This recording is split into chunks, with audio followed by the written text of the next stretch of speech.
Hi అందరికీ.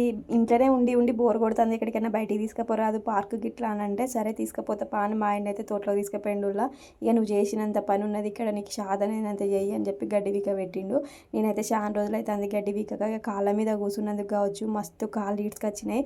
నాకైతే అంత పిచ్చి పిచ్చి అనిపించింది, ఎందుకంటే ఇది ఫస్ట్ కోత అయితే మంచిగా అనిపిస్తాయి, కానీ సెకండ్ కోత అయ్యేసరికి కొంచెం మురిగిపోయింది ఉన్నది, కొన్ని ఆకులు ఎండిపోయినాయి ఉన్నాయి. అవన్నీ క్లీన్ చేయాలంటే నా వల్ల అయితే లేదు. దూరం నుండి చూసినప్పుడు గిల్లేమున్నది అనుకున్నా, కానీ అలా కూర్చున్నాక తెలిసింది ఎంత కష్టం అనేది. ఇక మా ఆయన అయితే ఒకటే ఎక్కిరిచ్చుడు, పైసలు వచ్చినప్పుడు సంబరపడుతూ ఇట్లా ఏదైనా పని చేయమంటే అస్సలే శాత కాదని చెప్పి ఇక చీక పడ్డది కదా, అందరూ అయితే కూరలు కట్టుకోవడానికి వచ్చిళ్ళు. వీళ్ళైతే పొద్దుటికి మార్కెట్కి పోతారు, మా ఆయననైతే కొంచెం 10-10:30 వరకు అట్లా పోతాడు.